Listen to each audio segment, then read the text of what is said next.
Ninakusalimu katika jina la Yesu. Ninakusalimu katika jina la Yesu. Bwana Yesu asifiwe siku ya leo. Bwana Yesu asifiwe kwa familia yako siku ya leo. Bwana Yesu asifiwe katika kila eneo ambalo ulikuwa na changamoto siku ya leo. Bwana Yesu asifiwe kwenye maisha yako na kwa wapendwa wako. Na ijulikane Yesu yuko hai kwa ajili yako. Na ijulikane alikununua kwa damu ya thamani. Na ijulikane wewe ni mwana wa kifalme. Haleluya. Bwana Yesu asifiwe. Tunayo siku nzuri ya baraka ya neema ya kipekee. Mungu ametupa tuendelee kuwa hai katika siku ya leo, wiki ya leo, mwezi wa leo, mwaka wa leo. Ni kwa sababu ya wingi wa upendo wake. Ni kwa sababu ya rehema zake kwenye maisha yetu zisizokoma. Na ndiyo maana tumeweza kusimama tena mbele zake. Ikiwa unatambua Mungu ndiye amekupa nafasi ya kuishi, amewapa watoto wako, amewapa ndugu zako, yeye ndiye mwamba kwenye maisha yako, yeye ndiye ngome yako. Hebu mwinulie Mungu sauti asubuhi ya leo. Mwambie Bwana, nakushukuru kwa ajili ya siku ya leo. Asante kwa kunilinda, asante kwa kulinda watoto wangu, asante kwa kulinda wazazi wangu, asante kwa kulinda ndugu zangu, asante kwa kulilinda tumaini langu, asante kwa kulinda maisha yangu katika kila eneo. Umekuwa mwaminifu Bwana. Bwana umekuwa mwaminifu. Bwana umekuwa mwema. Bwana umekuwa Mungu katika maisha yangu. Nimeushuhudia upendo wako. Nimeushuhudia wema wako. Nimezishuhudia fadhili zako. Nimeshuhudia matendo yako makuu katika maisha yangu. Ninakuadhimisha kwa sababu wewe peke yako ni Mungu. Hapana aliye kama wewe Mungu wangu. Umenilinda kwa ajali. Umenilinda kwa mabaya. Umenilinda kwa magonjwa. Umenilinda kwa mauti. Ndio maana nina ujasiri wa kusimama mbele zako, kusema wewe ni Bwana Mungu. Hakuna aliye kama wewe. Hebu mwinulie Mungu sauti asubuhi ya leo. Baba uliye juu mbinguni, mwenye enzi yote, Mungu mkuu, Mungu wa milele na milele, tunakuinua na kukuabudu, tunakutukuza na kukuheshimu siku ya leo. Wewe kwetu ni Alfa, wewe kwetu ni Omega, wewe kwetu ni mwanzo, wewe kwetu ni mwisho wa yote. Ulikuwepo, upo na utakuwepo Bwana. Jehova ni jina lako. Wewe ni Mungu na hafananishwi na chochote katika maisha yetu. Wewe ni mfalme katika maisha yetu. Macho yetu yanakuona, mioyo yetu inakuinamia, roho yetu inainua shangwe mbele zako, kwa maana hakuna aliye mtakatifu kama wewe, hakuna aliye msaada kama wewe, hakuna anayeweza kutusaidia kama wewe, wala hata kuwepo atakayekuwa kama wewe. Wewe ni Mungu mkuu uliyejawa neema na rehema kwenye maisha yetu. Umeumba dunia kwa neno moja, ukampulizia mwanadamu kwa pumzi ya uhai. Umetutunza na kutuinua kwa mkono wako ulio hodari. Umekuwa ngao yetu na mwamba wetu siku zote. Umekuwa kimbilio letu wakati wote. Leo tunakuletea sifa zetu asubuhi ya leo. Sio kwa sababu ya kile ulichotupa tu, bali ni kwa sababu wewe ndivyo ulivyo Bwana. Takatifu ni wewe, mwenye haki ni wewe, mwaminifu ni wewe, mwokozi ni wewe. Na ndiyo maana tunakukimbilia asubuhi ya leo. Wengine tumekuja na matatizo yetu, wengine tumekuja na changamoto zetu, wengine tumekuja na magonjwa yetu, wengine tumekuja na huzuni zetu, wengine tumekuja na aibu zetu, wengine tumekuja na misukosuko yetu. Lakini kwa kuwa tunafahamu peke yako ndiwe chanzo cha maisha yetu, wewe ndiwe umetufanya tumekuwa na ujasiri wa kukukimbilia wewe, hata tunapoianza siku ya leo. Bila kujali magumu tuliyokutana nayo jana, bila kujali matatizo tuliyokutana nayo jana, bila kujali kushindwa tulikokutana nako jana, bila kujali mabaya tuliyoyaona kwenye maisha yetu, sisi tumekuja kujisalimisha kwa asubuhi ya leo. Tunatambua peke yako ni Mungu unayeweza kutusaidia. Wewe ni Mungu unayeweza kutuokoa. Wewe ni Mungu unayeweza kututetea. Wewe ni Mungu unayeweza kutufadhili. Tunainua mikono mbele zako asubuhi ya leo, tukisema wewe ni msaada kwetu, tukisema wewe ni nuru kwetu, tukisema wewe ni msaada kwetu. Tunakuadhimisha Bwana, tunakupigia makofi kwa sababu wewe ni mwema, kwa sababu wewe ni mkuu. Tunakuadhimisha Bwana katika jina la Yesu. Hebu nisikilize. Biblia inazungumza juu ya watu wa aina mbili. Namba moja inazungumzia juu ya watu wanaomtii Mungu. Namba mbili inazungumza juu ya watu wanaomuasi Mungu. Bwana Yesu asifiwe. Na Biblia inachozungumza, fungana mimi katika kitabu cha Waebrania sura ya 10 mstari wa 30 anasema, mnahitaji kustahimili ili kwamba mkisha kufanya mapenzi ya Mungu mpate kile alichokiahidi. Bwana Yesu asifiwe. Biblia inaweka wazi kwamba ikiwa tu wana wa Mungu, chochote alichokikusudia kitatimia katika maisha yetu. Ahadi za Mungu sio story. Ahadi za Mungu sio zitatokea baada ya miaka 20. Ahadi za Mungu sio kwamba zimekoma. Ahadi za Mungu zipo kwenye maisha yako. Bwana Yesu asifiwe. Na mwandishi wa Biblia anatupa picha kubwa ambaye ni Roho Mtakatifu ya kuwa uweza na nguvu za Mungu huwa zinatenda kazi ndani yetu. Kwa tunapoomba, tunavyotangaza, ndivyo tunavyouruhusu ule utendaji wa Mungu katika maisha yetu. Bwana Yesu asifiwe. Bwana Yesu asifiwe. Hebu siku ya leo ibariki siku ya leo. Bwana Yesu asifiwe. Ibariki siku ya leo. Katika ulimwengu wa roho, baraka ni nguvu inayowezesha yale mambo yasiyowezekana kuwezekana. Laana ni nguvu ya kudhoofisha yale mambo ambayo ungetaka kuyafanya. Katika kitabu cha Waefeso sura ya 1 mstari wa 3 anasema, tumebarikiwa kwa baraka zote za rohoni katika ulimwengu wa roho ndani yake Kristo. Mchawi mmoja anaitwa Balaam anasema, hakika mimi siwezi kumlaani yule aliyebarikiwa na Mungu. Nataka uelewe, ikiwa unaibariki siku ya leo, hakuna mchawi, hakuna mganga, hakuna mwanadamu, hakuna mwabudu shetani anayeweza kuilaani tena siku ya leo. Yamkini kuna mpango wa kudhoofisha biashara yako, kudhoofisha taaluma yako, kudhoofisha maono yako, kudhoofisha hatua zako. Nakupa siri asubuhi ya leo, kwa kuibariki siku ya leo kama mtu wa Mungu, mtu wa shetani hataweza kuilaani siku ya leo. Nasema mtu wa shetani hataweza kuilaani siku ya leo. Lazima uelewe, mwandishi wa Efeso sura ya 6 anatupa picha ya ajabu. Anasema, maana kushindana kwetu sio juu ya damu na nyama. Bwana Yesu asifiwe. Unajua kitabu cha Waefeso kingeandika hivi, maana anayetushindania sisi ni Mungu, anawapiga wafalme, anawapiga wachawi, anawapiga waganga, anawapiga waabudu shetani. Lakini anasema kitu cha tofauti. Anasema hatimaye uzidi kuwa hodari katika Bwana na katika uweza wa nguvu zake. Ina maana wewe ndiye unayeweza kusambaratisha nguvu za giza. Haijarishi nguvu za giza ni kubwa kiwango gani. Hauhitaji kusema, shuka Bwana tuokoe. Yaani ule uweza uko ndani yako asubuhi ya leo. Haleluya. Nazungumza uweza wa Mungu uko ndani yako asubuhi ya leo. Uweza wa kuangusha silaha za shetani uko ndani yako asubuhi ya leo. Uweza wa kuangusha silaha za shetani uko ndani yako siku ya leo. Mungu uliyemkimbilia asubuhi ya leo ana uwezo wa kufanya kazi na wewe siku ya leo. Sasa watu wengi wanapokuwa wanaomba hawajui kushughulika na siku zao. Ayubu anasema hivi, je, umeiamuru siku yako kulipopambazuka? Ayubu anajaribu kutupa siri, anasema kile ulichokitangaza asubuhi ndio maisha yako ya siku ya leo. Yamkini kuna watu wameongea usiku wa manane, wanaongea asubuhi, wataongea mchana juu ya mabaya ya kupate, juu ya uharibifu kupate, juu ya mabaya wapate watoto wako, juu ya mabaya yatokee kwenye maisha yako. Asubuhi ya leo unapoibariki, zile laana zao hazitaweza kufanya kazi. Naongea na mtu mmoja. Hebu inua sauti, sema, kwa jina la Yesu nimebarikiwa. Kwa jina la Yesu nimekuwa mbarikiwa. Na kwa sababu hiyo ninaweza kubariki, kwa kuwa asili yangu ni baraka. Ninaibariki siku ya leo. Ninaibariki siku ya leo.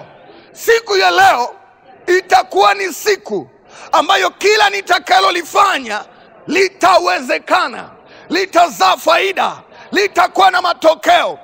Kuanzia leo, kila usafiri nitakao upanda utakuwa salama. Watoto wangu watakapokuwepo watakuwa salama, watakuwa na nguvu, watakuwa bora, Hebu inua sauti, bariki siku ya leo. Bariki siku ya leo kwa ajili yako. Bariki siku ya leo kwa ajili ya watoto wako. Bariki siku ya leo kwa ajili ya maono yako. Bariki siku ya leo kwa ajili ya hatua inayofuata. Bariki kama mtu wa Mungu, jiamini kutoka ndani. Sema na bariki masaa ya siku ya leo. Siku ya leo nitakutana na watu wazuri, wale ambao walifichwa na kuzuiliwa kufika kwenye maisha yangu miaka mingi. Siku ya leo naruhusu ule utendaji wa kimungu kuwa harisi kwenye maisha yangu. Naruhusu ule ubora kudhihirika ndani yangu. Naruhusu vile vikao kukaa kwa ajili ya mema kwa ajili yangu. Unaweza kuibariki siku ya leo. Tangaza kwa ajili ya siku ya leo. Tangaza kwa ajili ya siku ya leo. Bwana, tunaibariki siku ya leo uliyoifanya ili tuifurahie. Tunaibariki siku ambayo umeifanya kuwa ya pekee kwenye maisha yetu. Tunaibariki siku ambayo umetangaza mwanzo mpya katika maisha yetu. Kwa neno lako umesema kila siku huumba jambo jipya kwetu.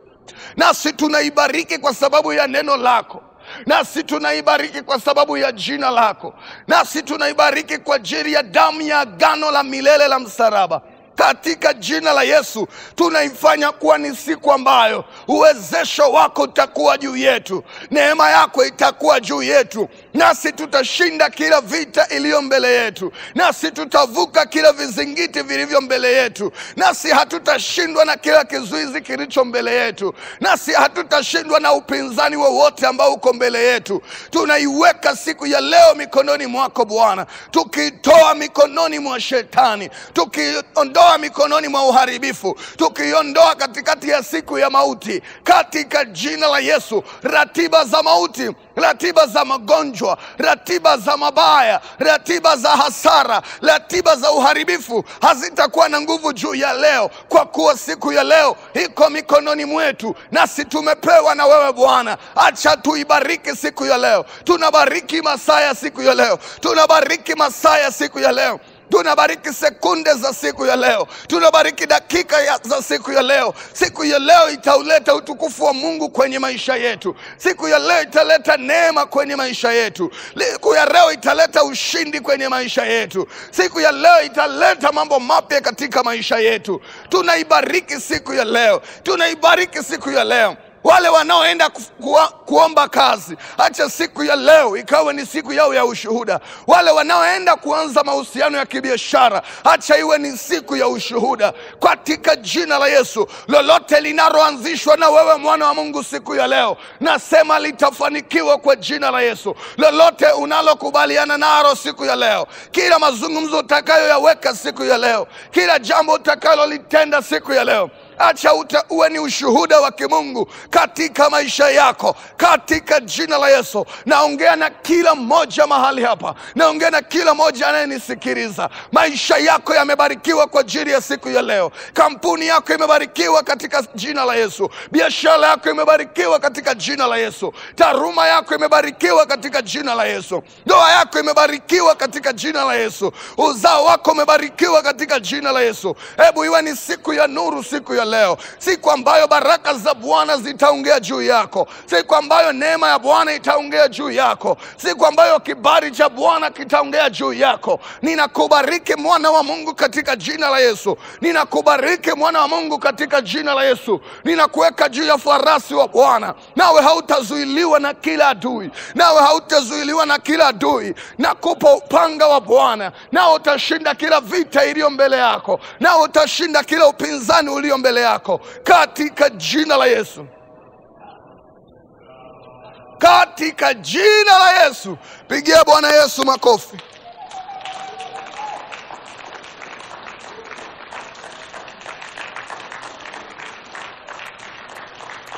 Haleluya. Watu wangapi wanajua ni askari wa Bwana? Bwana Yesu asifiwe. Dunia ina watu wa ajabu. Kuna watu wanaitwa askari na kuna watu wao wanaitwa waharifu. Bwana Yesu asifiwe. Kazi ya askari ni kuzuia. Kazi ya shetani ni kuzuia. Kazi ya shetani inazuia baraka za Mungu. Kazi ya Mungu ni kuzuia kazi za shetani. Bwana Yesu asifiwe. Yesu anasema nimewatuma kuvunja kazi za nini? Za yule mwovu. Bwana Yesu asifiwe. Sisi kama askari wa Bwana siku ya leo tuna uwezo wa kuamuru ile mipango aliyoiweka shetani kwa ajili ya siku ya leo isitimie. Unajua, unapoiona siku hii ya leo, unapoiona kuna vitu vingi vinaendelea katika ulimwengu wa roho ambavyo shetani amevifanya. Na maana ukienda hospitali unakuta watu wameugua ghafla, watu wamepata ajali, watu wamekufa. Kila unapoenda unakuta matatizo ambayo ameyasababisha shetani. Kuna mtu unanielewa? Kila unakoenda unakuta kuna kitu shetani amekifanya.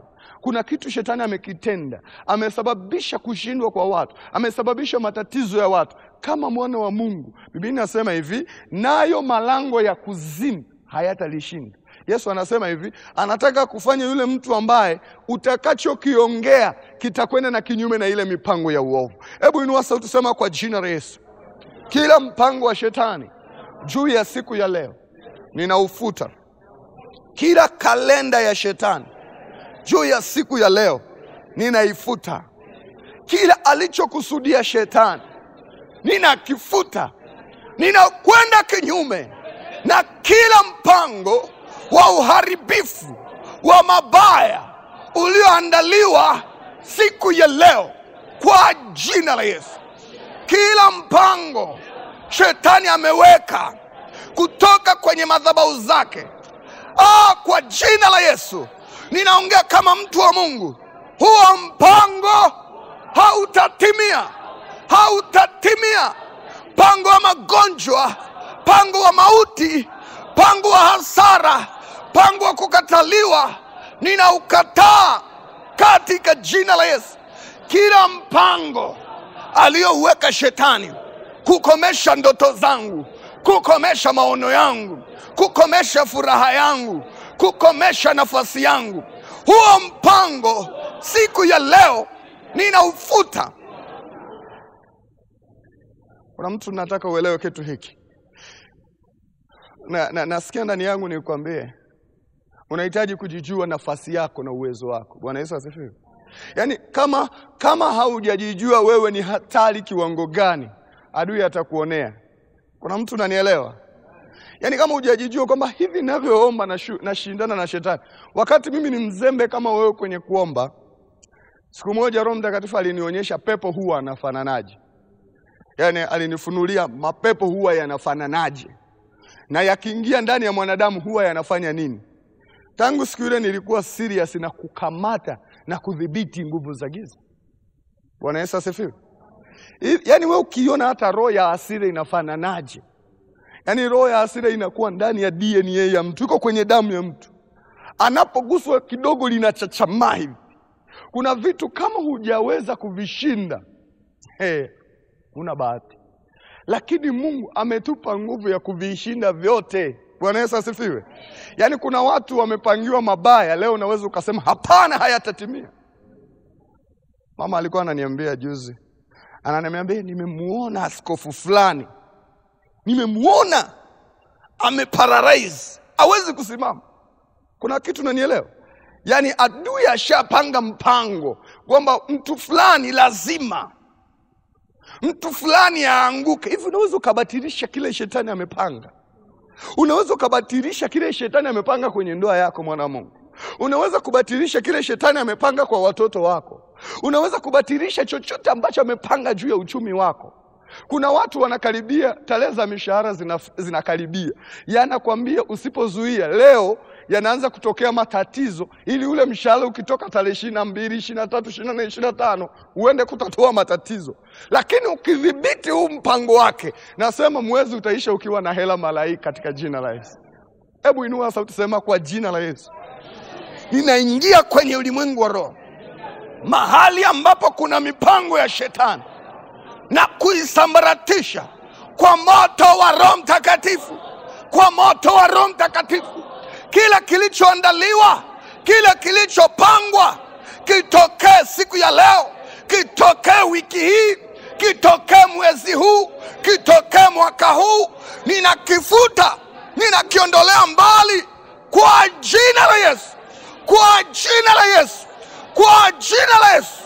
Kila shetani amekusudia kwa ajili ya Tanzania, kwa ajili ya mkoa wangu, kwa ajili ya eneo langu, katika jina la Yesu hicho shetani amekusudia hakitatimia, hakitatokea. Hayo majanga ya asili hayatatimia. Hiyo mauti haitatimia. Hizo vurugu hazitatimia. Naingia kwenye ulimwengu wa roho juu ya hao mapepo waliopewa amri, waliopewa nguvu kuanzisha mabaya. Ninashughulika nao. Wewe Goliati wangu, ninakujia kwa jina la Bwana. Huo mpango wako ninaujia kwa upanga wa Bwana, kwa mamlaka ya jina la Yesu. Kila uliyebeba mpango wa uovu, kila uliyebeba mpango wa uharibifu, ninakujia kwa jina la Bwana. Hebu inua sauti, kataa mipango ya shetani, kataa mipango ya shetani, kataa mpango wa shetani. Chochote alichopanga kutimia, chochote alichopanga kukifanya, chochote alichopanga kukidhihirisha, hebu kikatae, kikatae asubuhi ya leo. Sema, nafuta kila mpango. Kama imekusudiwa yote mauti kwenye nyumba yangu, leo ninafuta katika jina la Yesu. Kama imekusudiwa kukataliwa kwangu kuanze, kama imekusudiwa tatizo la kura fedha, kama imekusudiwa uharibifu kwa watumishi wa Mungu, chochote kilichopangwa ninakijia kwa jina la Bwana Mungu wa majeshi, na kutangaza moto wa Roho Mtakatifu kuteketeza kila mpango, kuteketeza kila kalenda, kuteketeza kila ratiba, kuteketeza kila uharibifu, kuteketeza kila mpango, kuteketeza kila uharibifu katika jina la Yesu.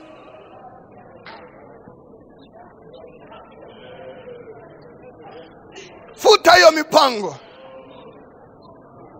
Chochote kilichopangwa kwa watoto wako. Watoto wengine wamenenewa mabaya na waabudu shetani, wamenenewa mabaya na watumishi wa shetani. Wameambiwa watakuwa machokola, wameambiwa watabaki mayatima, wameambiwa watakuwa watoto wa mitaani. Hebu huo mpango ufute juu yao, hebu huo mpango ufute juu yao. Kila mtu aliyenenewa mabaya, kila mtu aliyewekewa ratiba mbaya, kila mtu aliyeandaliwa katika uovu, kila mtu aliyeandaliwa katika uharibifu, katika jina la Yesu naomba kama Bwana Mungu aishivyo, hakuna silaha itakayofanikiwa juu yako, hakuna mpango utakaofanikiwa juu yako, hakuna uharibifu utakaotokea juu yako. Kila mpango mbaya juu ya ndugu zako ninaufuta asubuhi ya leo. Kila mpango mbaya juu ya kampuni yako ninaufuta katika jina la Yesu. Kila mpango mbaya kazini kwako ninaufuta katika jina la Yesu. Yeyote ambayo umepangiwa mabaya leo ninayafuta katika jina la Yesu. Wengine mmewekewa mbegu za uharibifu kwenye nyumba zenu, mmewekewa mbegu za migogoro kwenye nyumba zenu, katika jina la Yesu. Kila pando lisilotokana na Bwana ninalinyausha asubuhi ya leo. Ninaondoa mipango ya uovu, ninaondoa mipango ya uharibifu, ninaondoa mipango ya mabaya kwenye maisha yako katika jina la Yesu, katika jina la Yesu. Mipango hiyo naifutilia mbali, mipango hiyo naiondolea mbali, isiwe sehemu ya maisha yako katika jina la Yesu wa Nazareti aliye hai. Wewe uliyekusudiwa ufe kwa ajali, wewe uliyekusudiwa uwe mlemavu, wewe uliyekusudiwa mwisho wako ni mwaka huu, nami ninaongea kama Bwana Mungu aishivyo, huo mpango hautatimia, hiyo ratiba haitatimia, hayo matendo hayatatimia, lolote kwa ajili yako halitatimia katika jina la Yesu.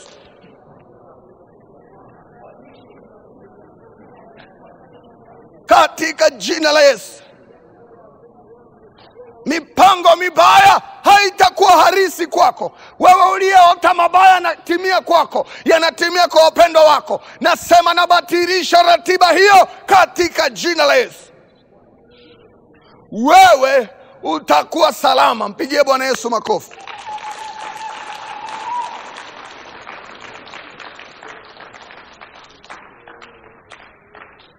Yesu anasema, Bwana, usiwatoe ulimwenguni humu, ila uwalinde na yule muovu. Bwana Yesu asifiwe.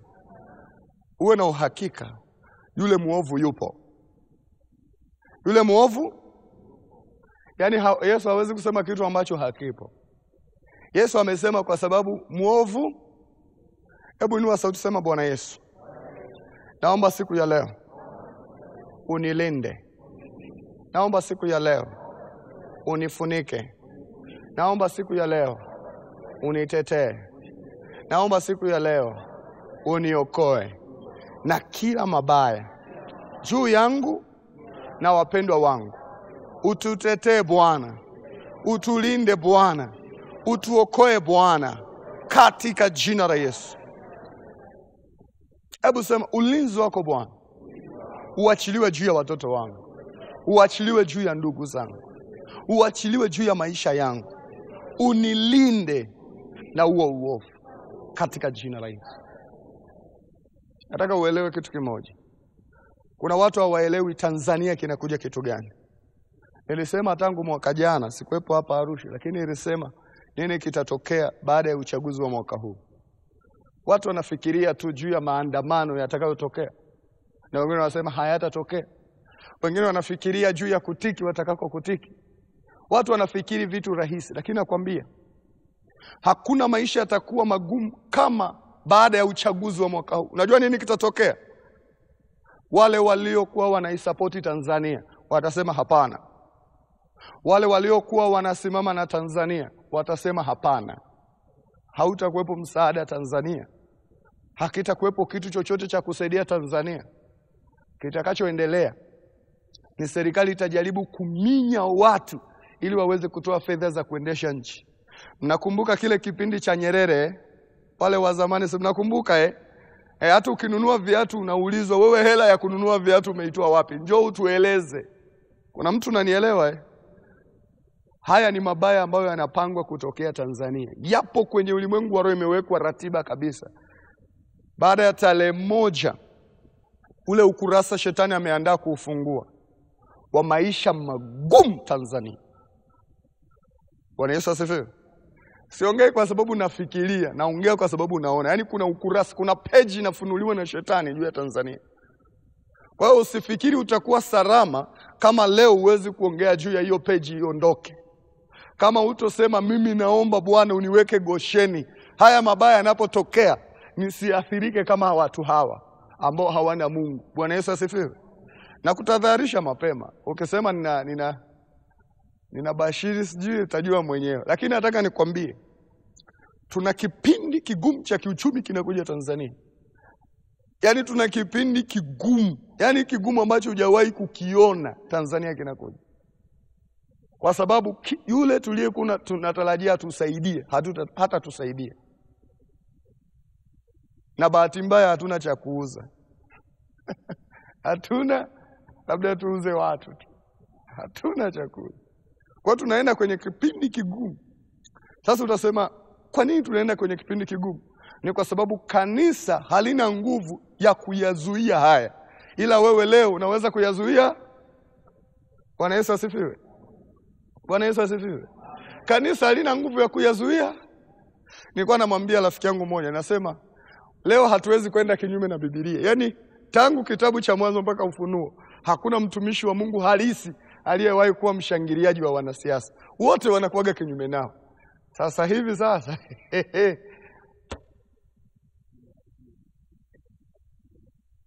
tulipo ni pabaya. Amina. Tunatazama mambo rahisi tu kama kanisa, lakini lazima tuangalie mpango wa shetani. Sio tu mpango wa wanadamu. Sio mpango wa diwani wako mtaani. Sio mpango wa mbunge wako mtaani. Sio mpango wa rais. Lakini kuna mpango mwingine wa shetani nyuma yako. Bwana Yesu asifiwe. Kama unakumbuka katika kitabu cha Danieli anazungumza, anasema mkuu wa Uajemi alinizuia. Yaani anasema kuna shetani aliye nyuma ya huyo mfalme. Lakini anasema hata Uyunani itakapokuja itakuwa hivyo. Na anazungumza pia Ezekiel katika Ezekiel 28. Anamuona mfalme wa Tiro ni shetani. Anasema kerubi ufunikae. Yaani watu wanaona ni mfalme lina hela, lina jeshi, lina akili. Alafu mtu wa Mungu anakuja anasema no, nyuma ya huyu kuna shetani. Nataka uangalie nje ya box baada ya uchaguzi wa mwaka huu. Nataka uangalie nje ya box baada ya majira haya. Na umwambie Mungu, acha haya majira ambayo yameanza kutokea yakomeshwe siku ya leo. Utulinde na uovu. Ututetee na haya mabaya. Utuondoe katika uharibifu. Unaweza ukainua sauti yako kuomba? Inua sauti yako uombe. Inua sauti yako uombe. Mwambie Mungu tulinde. Tusife kwa risasi za moto. Tusife kwa vurugu. Tusife kwa mabaya. Tusife kwa uovu. Mungu tulinde. Tulinde na huyo muovu anayekusudia kuja Tanzania, anayekusudia kutawala Tanzania, anayekusudia kusimama Tanzania. Hatuwezi tukasema tuko salama. Hata wale waliokuwa wana nguvu, hata wale waliokuwa wanasema na hawafanyi chochote, wakati huu wamenyamazishwa, wakati huu wanaonewa, wakati huu wanafanyiwa mabaya. Bwana, haya ni maombi yetu kwa ajili ya nchi yetu. Ifike nguvu yako kutuokoa, ije nguvu yako kututetea, ije nguvu yako kutukomboa. Hakuna mwanadamu tena, hakuna mtu tena anayeweza kuongea kwa ajili yetu. Hakuna yeyote mwenye nguvu kututetea tena. Msaada wetu umebaki kwako. Msaada wetu umebaki kwako. Anayeweza kuongea kwa ajili yetu ni wewe. Bwana, tunajua juu ya mipango ya uharibifu ambayo umeifunua itaanza kutokea Tanzania, itaanza kutokea kwenye nchi yetu, lakini sisi tunajua peke yako ni tumaini letu, peke yako ni msaada wetu. Hata kama mabaya yangetokea, hata kama maovu yangetokea, Bwana umesema nitawalinda na yule muovu. Nasi tunaomba dunia inapopitia changamoto za kisiasa, endelea kuifunika Tanzania. Dunia inapopitia changamoto na vita ya kisiasa, endelea kuifunika Tanzania. Fanya lile unaloliweza. Kama kuna mtu wa kumuondoa ili haya mambo mabaya yasitimie, Bwana fanya sawasawa na mapenzi yako. Ikiwa kuna mtu wa kumsimamisha ili haya mabaya yasiendelee, Bwana fanya sawasawa na mapenzi yako. Kanisa lako tunaomba kwa ajili ya vijana wetu ambao wamewaka hasira, wanatamani kulipa kisasi, wanatamani kuingia barabarani. Bwana, ni wewe unaweza kuwalinda. Tunajua tena hakuna huruma, hakuna upendo, hakuna utu. Mawazo mabaya yameikumba ardhi ya Tanzania, yamekumba anga la Tanzania. Wameona kila asiyeongea kama wao hastahili kuishi, sio mtu tena. Wameondoa utu wa watu na kuweka nafasi za watu. Na Bwana, haya ni maombi yetu. Acha hayo mabaya yatupishie mbali, yasitoke kwenye nchi yetu, yasiwe sehemu ya nchi yetu. Bwana tunaomba, Bwana tunaomba kwa ajili ya wanasiasa ambao wamekamatwa, ambao wameonewa, ambao wametafutiwa mabaya ili wauawe, ili waondolewe. Bwana, haya ni maombi yetu. Acha mabaya haya, aliyeyaanzisha ndiye yawe kwake, lakini watu wako wawe salama, taifa lako liwe salama, nguvu yako iwe juu yetu. Hebu omba. Usisubiri maandamano watu wanakufa ndo inue sauti. Usisubiri nyumba za watu zinachomwa moto. Roho Mtakatifu alikuwa ananiambia haitaishia tu polisi kupiga watu, lakini kuna watu wataenda kuchoma nyumba za wakereketwa wa kisiasa. Wataenda kwenye nyumba za watu, watazichoma moto, wakiona wao ndo wamesababisha matatizo. Mwambie Bwana, komesha hasira ya vijana wa Tanzania, komesha hasira ya vijana wa Tanzania. Tusifike huko shetani aliko kukusudia, tusifike huko wabaya wamekukusudia. Laiti ungeona kama ninavyoona, usingeomba kikawaida, ungemsihi Bwana kwa ajili ya Tanzania. Tuna siku 10 za moto, tuna siku chache za moto. Mungu aingilie kati, Mungu aingilie kati, Mungu aingilie kati. Hakuna mshauri anaweza kutusaidia, hakuna mshauri anaweza kuongea lolote tena. Tunahitaji msaada wa Bwana. Daudi anasema, nitakapotazama milima nikakuta maadui wameizunguka Yerusalemu, mataifa na majeshi yao, mataifa na farasi zao wameizunguka Yerusalemu, mimi nitamtazama Bwana aliyeumba mbingu na nchi, Bwana aliyeumba hao watu wakorofi, Bwana aliyeumba hao watu wabaya. Nitamwambia, Bwana, wewe ni msaada wangu. Hebu inua sauti, mwambie Bwana. Hakuna mtu wa kuitetea Tanzania kwa maneno, hakuna mtu wa kuishauri Tanzania. Tulikofika tunahitaji mkono wako tu, tunahitaji rehema zako tu, tunahitaji uingiliaji wako tu.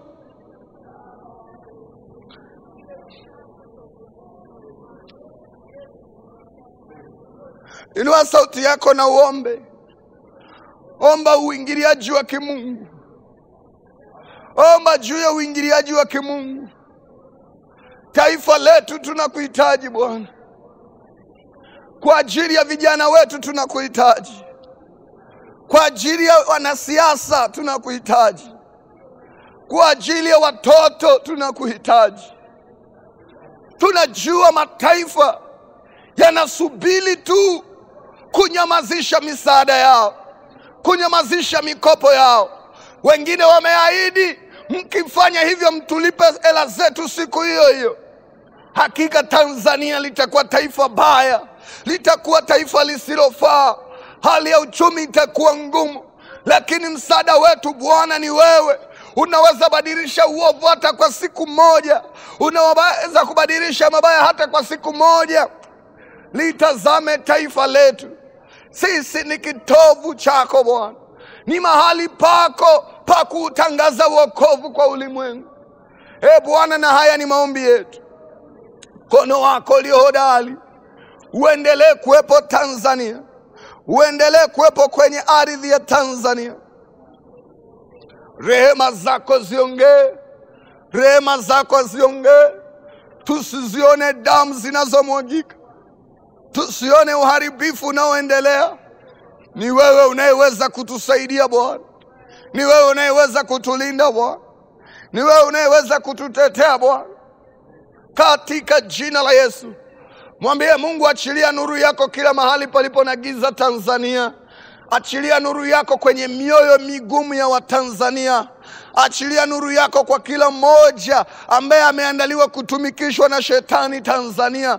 Wale waliokusudiwa waanzishe machafuko, wale waliokusudiwa waanzishe mabaya. Mwambie Bwana, achilia nuru ndani yao. Roho mbaya zitoke ndani yao. Roho za uharibifu zitoke ndani yao. Roho za utendaji maovu zitoke ndani yao. Mwambie Bwana, achilia nuru yako kwao. Wote waliokupokea walifanyika kuwa wana wa Mungu. Bwana, acha nuru yako iangaze juu ya watawala walio na viburi, juu ya watawala wanaojiona wana nguvu, juu ya watawala wanaosimama kuonea wengine. Hao ambao wana fedha, wameona wanaweza kumlipa yeyote ili afanye ubaya. Wameona wanaweza akalipa jeshi. Wameona wanaweza akalipa watu fulani ili kutengeneza uhalali wao. Hebu tangaza asubuhi ya leo, Mungu achilia nuru kwao. Mungu achilia nuru kwao. Tunakushukuru Mungu, maana utakuwa Mungu wa Tanzania. Utakuwa Mungu wa Arusha. Utakuwa Mungu wa Mwanza. Utakuwa Mungu wa Singida. Utakuwa Mungu wa Dar es Salaam. Utakuwa Mungu wa Mbeya. Kila mahali katika ardhi ya Tanzania utatulinda na yule mwovu, katika jina la Yesu. Mpigie Bwana Yesu makofi.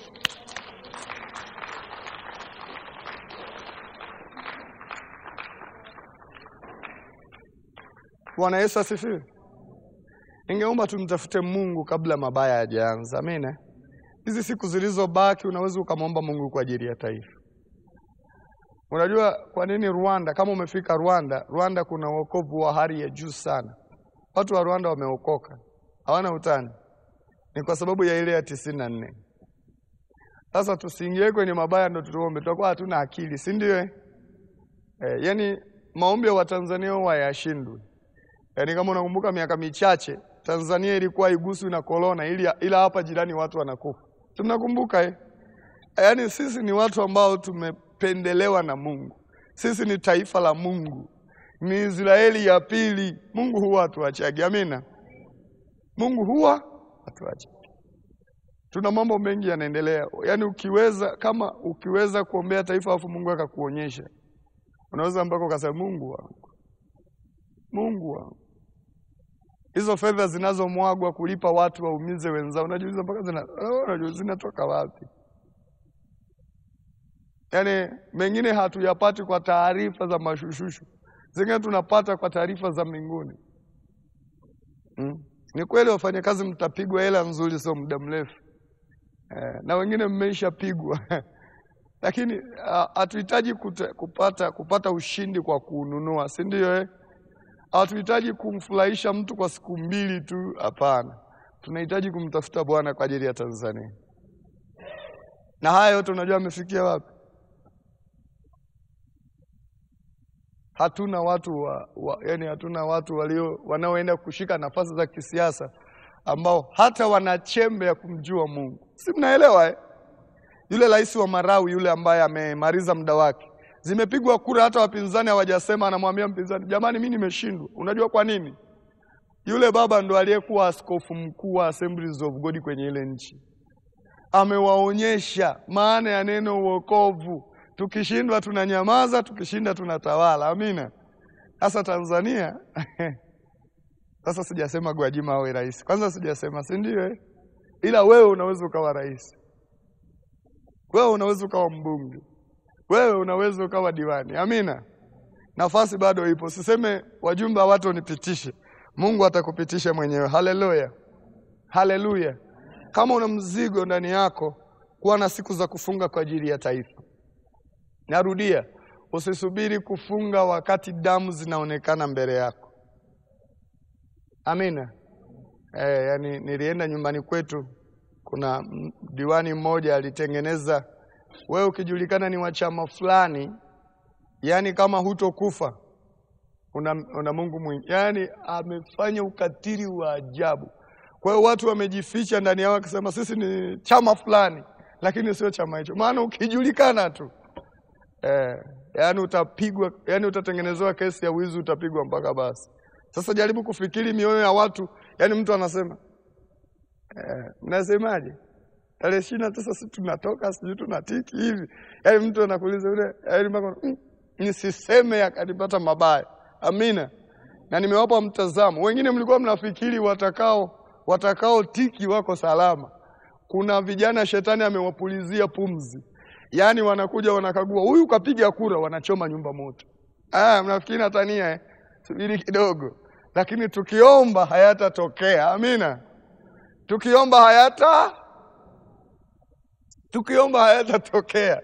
Yani wengine mmepiga kale kahesabu kajuju, mnaona wale askari wanarukaruka mtaani. No. Kuna shida mtaani. Nimeishi kijiji kimoja kinaitwa Kasesa. Kiliwahi kutokea kipindi wameua wazee wote, wanasema hawa wazee ndo wanapigia chama fulani kura. Piga mapanga, yani mnasikia huyu kachinjwa. Yasitokee tena. Nasema asitokee. Ukitaka kujua watu wako tayari kwa hayo. Juzi nimesikia, sijui jana, sijui tractor imemwaga watu waliokuwa wanatoka kwenye kampeni fulani. Walipokufa watu wanashangilia, bara amekufa. Hivi leo uko na mtu anashangilia mtu amekufa. Hata kama ni adui yako unaumia, si ndio? Lakini watu wameishawekewa roho kwamba anayekufa ni Mungu ametuona. Mungu hatuoni kwa watu kufa, si ndio? Kwa hiyo ombea taifa la Tanzania. Tuko katika kipindi ambacho ni kigumu. Kama sio mtu wa rohoni, unaona ni kama hadithi. Lakini mimi nakwambia wakifa mbele yako, utakuwa mtu wa rohoni. Yani hata isumbui. Na ndo kanisa linaanza kwenda kujifunza kuomba sasa hivi. Yani kanisa sasa hivi ndo linaanza kwenda kujifunza. Hivi kuna aliyekuwa mpambe wa serikali kama Gwajima. Sasa hivi anaishi kama digidigi. Acha isiwe kwako. Amina. Acha usijisifu kasema sisi watu wanaweza wakatuamlia leo tukawa pabaya. Sasa tuombe huo ubaya usitimie. Amina. Tarudia, uwalinde na yule muovu. Uwalinde na yule. Na nataka nikwambie, watawala hawako sahihi na wapinzani hawako sahihi. Aliyeko sahihi ni Bwana Mungu wa majeshi. Na sisi hatuko upande wa kutiki au kutoka. Amina. Sisi tuko upande wa Bwana. Yule malaika alimwambia, siko upande wa adui yenu na siko upande wako Joshua. Mimi niko upande.